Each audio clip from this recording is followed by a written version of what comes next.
नमस्कार साथियों, स्वागत है आपका आपके अपने YouTube चैनल स्टडी विद एवी में। साथियों, आप सभी लोग कैसे हैं?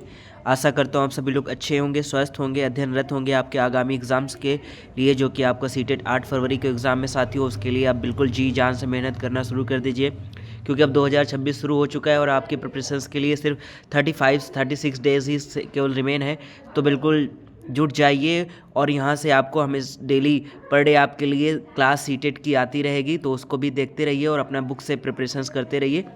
तो आज इस वीडियो में साथियों हम लोग सीटेट सीडीपी यानी चाइल्ड डेवलप पेडागोजी को यहाँ पे अध्ययन करेंगे, बाल मनोविज्ञान को।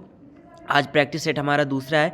मैंने इस आपके लिए सभी लोगों के लिए बायोलैंग्वेज बनाए, क्योंकि मेरे इंग्लिश मीडियम वाले साथी भी डिमांड रहती है कि सर जो प्रैक्टिस सेट बनाई हो बायोलैंग्वेज बनाई, तो साथियों मैंने आपके लिए बायोलैंग्वेज बनाया। मैं आपको रीड हिंदी में करूँगा, लेकिन आप लोग अपना इंग्लिश में आप पढ़ सकते हैं।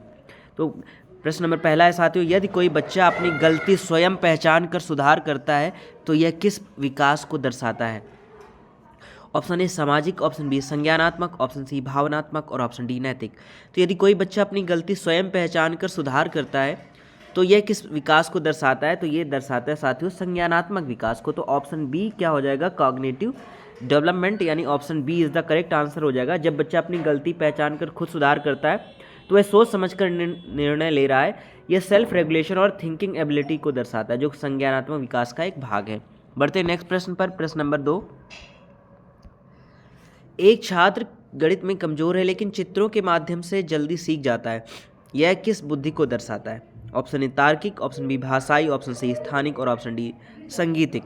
तो एक छात्र गणित में कमजोर है लेकिन चित्रों के माध्यम से जल्दी सीख जाता है, यह किस बुद्धि को दर्शाता है? तो ये दर्शाता है स्थानिक। ऑप्शन सी इसके क्या हो जाएगा? Spatial. Option C is the correct answer हो जाएगा, यानी चित्र, आकृति और नक्शे समझना स्पेशियल इंटेलिजेंस। यानी ये किसने बताया था? गार्डनर ने बताया था कि अगर कोई बच्चा गणित में बहुत ज़्यादा कमज़ोर है लेकिन चित्र आकृतियों के माध्यम से जल्दी सीख जाता है, तो यानी कि ये किस प्रकार की बुद्धि को दर्शाता है? तो ये स्थानिक बुद्धि को दर्शाता है। तो ऑप्शन सी इसका करेक्ट आंसर हो जाएगा। अगले प्रश्न पर आते हैं। क्वेश्चन नंबर 3, जब कोई बच्चा यह मान ले कि उसकी सफलता उसके प्रयास पर निर्भर है तो इसे क्या कहते हैं? ऑप्शन ए बाह्य नियंत्रण केंद्र, ऑप्शन बी आंतरिक नियंत्रण केंद्र और ऑप्शन सी नकारात्मक आत्मधारण और ऑप्शन डी सीखी हुई असहायता। जब कोई बच्चा यह मान ले कि उसकी सफलता उसके प्रयास पर निर्भर है तो उसे क्या कहते हैं? तो उसे कहते हैं साथियों आंतरिक नियंत्रण, internal locus of control. Option B is the correct answer हो जाएगा। ये बच्चा मान लेता है कि मेरी सफलता मेरे प्रयास से है, तो इसे इंटरनल लोकस ऑफ कंट्रोल कहते हैं। नेक्स्ट क्वेश्चन पर आते हैं। क्वेश्चन नंबर 4, पियाजे के अनुसार संरक्षण यानी कंजर्वेशन की अवधारणा किस अवस्था में आती है? ऑप्शन ए पूर्व संक्रियात्मक, ऑप्शन बी मूर्त संक्रियात्मक, ऑप्शन सी औपचारिक संक्रियात्मक और ऑप्शन डी संवेदीगामक। पियाजे के अनुसार संरक्षण की अवधारणा किस अवस्था में आती है? तो इसका सही जवाब होगा आपका मूर्त संक्रियात्मक। Option B is the correct answer. Concrete operational जिसको कहते हैं, यानी इसमें क्या होता है, जो कंजर्वेशन जैसे पानी की मात्रा, संख्या, तो ये ज़्यादातर जो 7 से 11 वर्ष के बच्चे होते हैं उनमें ये मूर्त संक्रियात्मक अवस्था होती है। तो ऑप्शन बी इसका क्या हो जाएगा? राइट आंसर हो जाएगा। आपसे कभी कभी पूछ भी लेता है कि मूर्त जो संक्रियात्मक अवस्था होती है वो कितने साल के बच्चों में होती है, तो याद रखिएगा क्वेश्चन ये भी पूछा जाता है 7 से 11 वर्ष के बच्चों में होती है। नेक्स्ट क्वेश्चन पर आते हैं। क्वेश्चन नंबर 5, जो बच्चा हमेशा दूसरों से बेहतर बनने का प्रयास करता है उसमें कौन सी प्रेरणा होती है? ऑप्शन ए सामाजिक, ऑप्शन बी उपलब्धि, ऑप्शन सी बाह्य और ऑप्शन डी नकारात्मक। तो जो बच्चा हमेशा दूसरों से बेहतर बनने का प्रयास करता है उसमें कौन सी प्रेरणा होती है? तो उसमें होती है यानी कि क्या करने की? उपलब्धि प्रेरणा होती है, अचीवमेंट करने की। ऑप्शन बी इसका क्या हो जाएगा? सही जवाब हो जाएगा। जो बच्चा हमेशा बेहतर बनना चाहता है वह अचीवमेंट मोटिवेशन से प्रेरित होता है। नेक्स्ट क्वेश्चन, क्वेश्चन नंबर 6, अधिगम स्थानांतरण का अर्थ है? ऑप्शन ए नई भाषा सीखना, ऑप्शन बी सीखी हुई बात को नई स्थिति में उपयोग करना, ऑप्शन सी भूलना और ऑप्शन डी रटना। तो अधिगम स्थानांतरण का अर्थ है साथियों क्या अर्थ है? यानी सीखी हुई बात को नई स्थिति में उपयोग करना। तो इसका ऑप्शन बी क्या हो जाएगा? राइट आंसर हो जाएगा। Option B is the correct answer हो जाएगा। पहले सीखी गई जानकारी का नई परिस्थिति में क्या करना? प्रयोग करना। इसे को कहते हैं ट्रांसफर ऑफ लर्निंग। तो option B is the correct answer हो जाएगा। तो साथियों आपको वीडियो कैसा लग रहा है मेरे प्यारे साथियों ज़रूर बताइएगा। कमेंट बॉक्स में और अगर आपको अच्छा लग रहा है तो लाइक भी ज़रूर कर दीजिएगा, और अभी तक चैनल को सब्सक्राइब नहीं किया तो सब्सक्राइब करके बेल आइकन को प्रेस कर दीजिएगा, जिससे आपको ऑल वीडियो के नोटिफिकेशन टाइम पर मिलते रहें और आपका प्रैक्टिस ऐसे ही जारी रहे और आप अपने एग्जाम्स में 100% सफलता प्राप्त कर सकें। और अपने दोस्तों यारों के साथ भी इसको जरूर शेयर कर दें, जिससे उनको भी इसका बेनिफिट मिल सके। तो बढ़ते हैं साथियों अगले प्रश्न पर। प्रश्न नंबर 7, यदि बच्चा बिना सजा के भी नियमों का पालन करता है तो वह किस स्तर की नैतिकता दर्शाता है? ऑप्शन ए पूर्व परंपरागत, ऑप्शन बी परंपरागत, ऑप्शन सी उत्तर परंपरागत और ऑप्शन डी सामाजिक भय। यदि बच्चा बिना सजा के भी नियमों का पालन करता है तो वह किस स्तर की नैतिकता दर्शाता है? तो वह दर्शाता है साथियों उत्तर परंपरागत नैतिकता, यानी ऑप्शन सी क्या हो जाएगा आपका राइट आंसर हो जाएगा। पोस्ट कन्वेंशनल जो आपका मोटिवेशन होता है उसको दर्शाता है नैतिकता को, तो यानी कि बिना डर के सही काम करना उसको कहते हैं सेल्फ कंट्रोल्ड मॉरलिटी। तो option C is the correct answer हो जाएगा। Next question, question number 8। साथियों थोड़ा सा मुझे सर्दी जुकाम है तो इसलिए थोड़ा सा मेरी आवाज़ में थोड़ा सा भारीपन होगा या आपको थोड़ा समझने में उसके लिए सॉरी। प्रश्न नंबर 8, शिक्षक यदि अलग अलग गति से सीखने वाले बच्चों के लिए अलग रणनीति अपनाता है तो वह किस सिद्धांत पर काम कर रहा है? ऑप्शन ए एकरूपता, ऑप्शन बी व्यक्तिगत भिन्नता, ऑप्शन सी अनुशासन, ऑप्शन डी रटंत। तो शिक्षक यदि अलग अलग गति से सीखने वाले बच्चों के लिए अलग अलग रणनीति बनाता है तो वह किस सिद्धांत पर काम कर रहा है? तो वो व्यक्तिगत भिन्नता के हिसाब से काम कर रहा है, यानी कि जैसे बच्चों की नीड है उस हिसाब से उनके लिए लेसन प्लान बना रहा है, वैसे उनके लिए एक्टिविटीज़ कर रहा है। तो यानी हर बच्चा अलग गति से सीखता है, तो इसे इंडिविजुअल डिफरेंसेस कहते हैं, यानी व्यक्तिगत भिन्नता। नेक्स्ट क्वेश्चन, क्वेश्चन नंबर 9, समस्या समाधान क्षमता का विकास मुख्यतः किससे होता है? ऑप्शन ए रटना, ऑप्शन बी सक्रिय अनुभव, ऑप्शन सी दंड और ऑप्शन डी दोहरा। समस्या समाधान क्षमता का विकास मुख्यतः किससे होता है? तो साथियों वो होता है सक्रिय अनुभव से, एक्टिव एक्सपीरियंसेस से होता है। जैसे याद रखिएगा option B is the correct answer हो जाए। बच्चा करके सीखता है तभी प्रॉब्लम सॉल्विंग विकसित होती है। नेक्स्ट क्वेश्चन, क्वेश्चन नंबर 10, निर्णयात्मक अधिगम का अर्थ है कंट्रोविक्ट लर्निंग मीन्स क्या होता है आपको बताना है। ऑप्शन ए शिक्षक ज्ञान देता है, ऑप्शन बी बच्चा स्वयं ज्ञान बनाता है, ऑप्शन सी परीक्षा आधारित शिक्षा और ऑप्शन डी रट कर सीखना, रोट लर्निंग जिसको कहते हैं। निर्णयात्मक अधिगम का अर्थ है साथियों यानी कि कंट्रोविक्ट नॉलेज जिसको कहते हैं, यानी कि बच्चा स्वयं ज्ञान बनाता है, लर्नर कंस्ट्रक्ट्स नॉलेज। तो option B is the correct answer हो जाएगा आपका। ज्ञान बच्चा स्वयं बनाता है, शिक्षक केवल क्या होता है उसमें मार्गदर्शक का कार्य करता है। नेक्स्ट क्वेश्चन, क्वेश्चन नंबर 11, भावनाओं को नियंत्रित करना किस विकास से जुड़ा है? ऑप्शन ए शारीरिक, ऑप्शन बी भावनात्मक, ऑप्शन सी बौद्धिक और ऑप्शन डी सामाजिक। तो भावनाओं को नियंत्रित करना किस विकास से जुड़ा है साथियों? तो ये भावनात्मक विकास से ही जुड़ा है, यानी इमोशनल डेवलपमेंट से जुड़ा है। तो option B is the correct answer हो जाए, यानी अपने गुस्से, डर, खुशी को नियंत्रित करना क्या कहलाता है? इमोशनल डेवलपमेंट कहलाता है, भावनात्मक विकास कहलाता है। नेक्स्ट क्वेश्चन, क्वेश्चन नंबर 12, स्व अध्ययन को बढ़ावा देने के लिए शिक्षक को क्या करना चाहिए? ऑप्शन ए नोट्स रटवाना, ऑप्शन बी खोज आधारित कार्य देना, ऑप्शन सी सजा देना और ऑप्शन डी केवल व्याख्यान देना। तो स्व अध्ययन को बढ़ावा देने के लिए शिक्षक को क्या करना चाहिए? तो इसका सही जवाब हो जाए नहीं खोज आधारित अधिगम होना चाहिए। ऑप्शन बी इसका राइट आंसर हो जाए, प्रोवाइड इंक्वायरी बेस्ड टास्क। तो option B is the correct answer हो जाएगा। यानी सेल्फ लर्निंग तब बढ़ता है जब बच्चा क्या करता है, खुद खोज करता है। तो इसका सही जवाब हो जाएगा option B. Next question 13, metacognition का अर्थ है ऑप्शन ए याद करना, ऑप्शन बी सोचना, ऑप्शन सी अपने सोच के बारे में सोचना और ऑप्शन डी पढ़ना। मोस्ट इंपॉर्टेंट क्वेश्चन है साथियों, बहुत बार सीटेट और अन्य भी अदर स्टेट के टेट एग्जाम्स में भी पूछा गया है बहुत बार, तो इसको बिल्कुल याद रखिएगा। तो मेटाकॉग्निशंस का अर्थ क्या होता है साथियों? यानी अपने सोच के बारे में सोचना, ठीक है। थिंकिंग अबाउट वोन्स थिंकिंग, यानी कि अपनी सेल्फ यानी कि इसके बारे में सोचना कि आपने जो सोचने की प्रक्रिया, अपने सोचने की प्रक्रिया को परखना ही, समझना ही क्या कहलाता है? मेटाकॉग्निशन कहलाता है। तो ऑप्शन सी इसका राइट आंसर हो जाएगा। नेक्स्ट क्वेश्चन 14, यदि बच्चा कठिन कार्य से डरता है तो शिक्षक को क्या करना चाहिए? ऑप्शन ए सजा देना, ऑप्शन बी कार्य को छोटे भागों में बांटना, ऑप्शन सी अनदेखा करना और ऑप्शन डी फेल करना। तो यदि बच्चा कठिन कार्य से डरता है तो शिक्षक को क्या करना चाहिए साथियों? तो शिक्षक को करना चाहिए कार्य को छोटे भागों में बांटना। तो ऑप्शन बी क्या हो जाएगा right answer, break into steps. तो option B is the correct answer हो जाएगा आपका। कठिन कार्य को छोटे छोटे भागों में बांटना, इसी को क्या कहते हैं? स्कैफोल्डिंग कहते हैं। Option B is the correct answer. Next question 15 दूसरों की सफलता देखकर प्रेरित होना किस प्रकार की प्रेरणा है? ऑप्शन ए आत्म प्रेरणा, ऑप्शन बी सामाजिक प्रेरणा, ऑप्शन सी आंतरिक और ऑप्शन डी नकारात्मक। तो दूसरों की सफलता देखकर प्रेरित होना किस प्रकार की प्रेरणा है साथियों? तो यानी किस प्रकार की? ये सामाजिक प्रेरणा है, क्योंकि हमें समाज से ही प्रेरणा मिलती है, सोशल मोटिवेशन मिलता है। तो दूसरों को देखकर प्रेरित होना सामाजिक प्रेरणा है। तो साथियों आपको वीडियो कैसा लग रहा है मेरे प्यारे साथियों, जरूर बताइएगा कमेंट बॉक्स में, और लाइक कर दीजिएगा अगर आपको अच्छा लग रहा हो, और ना अच्छा लग रहा हो तो ज़रूर कमेंट बॉक्स में बताइएगा कि क्या कमी रह गई है सजेशन से, और मैं आपके लिए और अच्छा इंप्रूव करने का कोशिश करूँगा। मेरा एक ही उद्देश्य है कि आप लोगों के लिए अच्छे वीडियो बनाना और आपका अच्छा स्कोर हो एग्ज़ाम्स में, यही मेरी एक चाह है।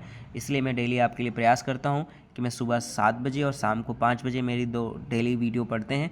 तो आप ज़रूर प्लेलिस्ट में, चैनल में प्लेलिस्ट बनी हुई है, वहाँ पे जाके और आप अन्य एग्ज़ाम्स के अगर आप प्रिपरेशंस कर रहे हैं वो भी देख सकते हैं, और अगर आप सीटेट एग्ज़ाम्स की प्रिपरेशन दे रहे हैं तो सीटेट में भी प्लेलिस्ट बनी हुई है सीटेट में, वहाँ जाके आप सारे सब्जेक्ट के वीडियो देख सकते हैं। जिस भी एग्ज़ाम्स के, जिस भी सब्जेक्ट की आप प्रिपरेशंस कर रहे हैं, आपके लिए बहुत ही हेल्पफुल होने वाले हैं। आपको 100% आपके अच्छे स्कोर दिलाने में ये आपको बहुत ही हेल्प होंगे।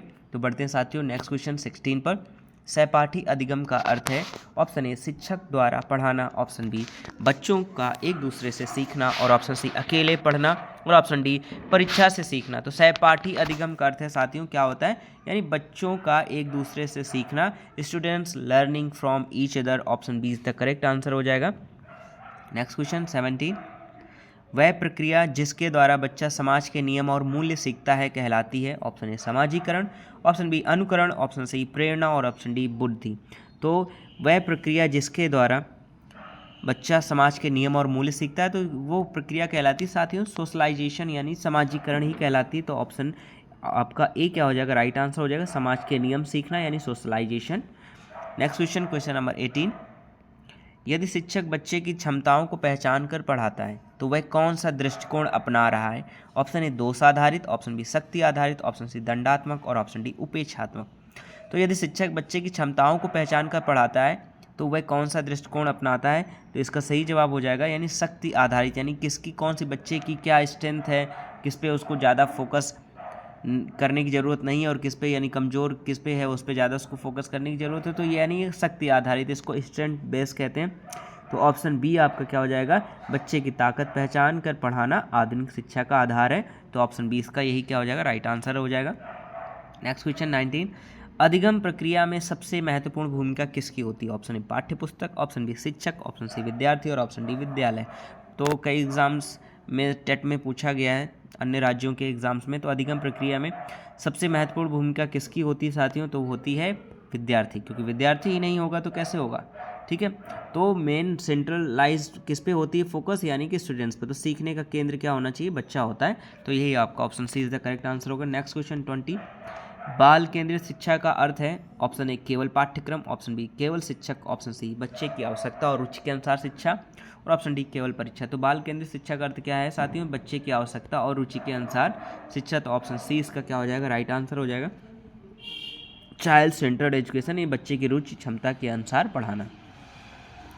नेक्स्ट क्वेश्चन 21, स्मृति को मजबूत बनाने का सबसे अच्छा तरीका क्या है? ऑप्शन ए रटना, ऑप्शन बी दोहराव और समझ, ऑप्शन सी सजा, और ऑप्शन डी केवल पढ़ना। तो स्मृति को मजबूत बनाने का सबसे अच्छा और तरीका, बेहतरीन तरीका क्या साथियों? यानी दोहराव और समझ, यानी repetition and understanding. Option B इसका क्या हो जाएगा? राइट आंसर हो जाएगा। इससे क्या होती है? मजबूत होती है स्मृति। नेक्स्ट क्वेश्चन 22, यदि कोई बच्चा समूह में बेहतर सीखता है तो वह किस प्रकार का विद्यार्थी है या शिक्षार्थी है? ऑप्शन ए आत्मकेंद्रित, ऑप्शन बी सामाजिक, और ऑप्शन सी अंतर्मुखी, और ऑप्शन डी निष्क्रिय। यदि कोई बच्चा समूह में बेहतर सीखता है तो वह किस प्रकार का शिक्षार्थी है साथियों? तो यानी वह सामाजिक शिक्षार्थी यानी कि सोशल लर्नर है। Option B is the right answer हो जाएगा। नेक्स्ट क्वेश्चन, क्वेश्चन नंबर 23, रचनात्मकता का अर्थ है? ऑप्शन ए सही उत्तर देना, ऑप्शन बी नए विचार उत्पन्न करना, ऑप्शन सी तेज लिखना, और ऑप्शन डी रटना। तो रचनात्मकता का अर्थ है यानी क्रिएटिविटी मीन्स होता है साथियों नए विचार उत्पन्न करना। तो ऑप्शन बी क्या हो जाएगा? राइट आंसर होगा। Option B is the correct answer. Next question 24, जब बच्चा किसी समस्या को नए तरीके से हल करता है तो यह दर्शाता है? ऑप्शन ए बुद्धि, ऑप्शन बी रचनात्मक सोच, और ऑप्शन सी स्मृति, और ऑप्शन डी अभ्यास। तो जब बच्चा किसी समस्या को नए तरीके से हल करता है तो यह दर्शाता है कि यानी कि बच्चे ने अपना अनुभव, अपना दिमाग इस्तेमाल किया, यानी नया तरीका अपनाया, नहीं रचनात्मकता सोच है उसकी, यानी क्रिएटिव थिंकिंग है नया तरीका अपनाकर। नेक्स्ट क्वेश्चन 25, सीखने में प्रतिक्रिया क्यों आवश्यक है, यानी फीडबैक क्यों जरूरी होता है?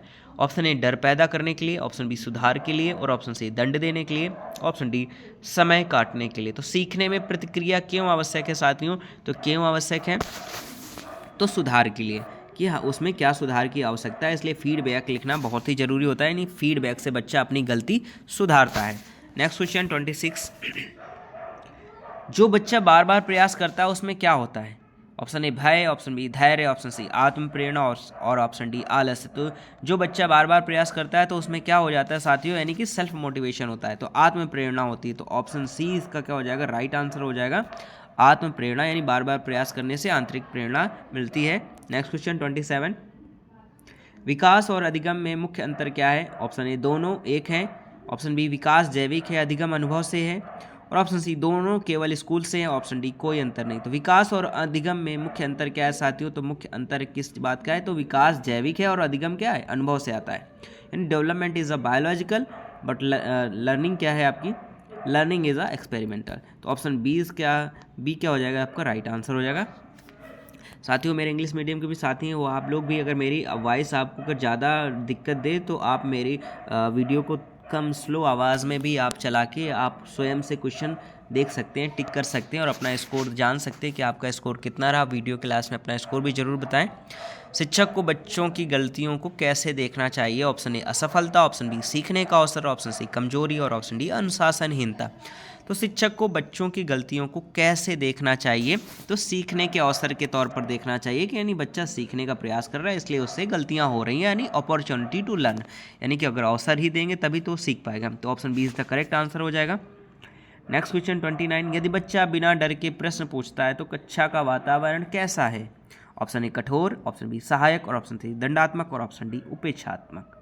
तो यदि बच्चा बिना डर के प्रश्न पूछता है तो कक्षा का वातावरण कैसा है? तो साथियों जाहिर से बहुत अच्छा है, यानी कि कैसा है, सहायक यानी सपोर्टिव है टीचर।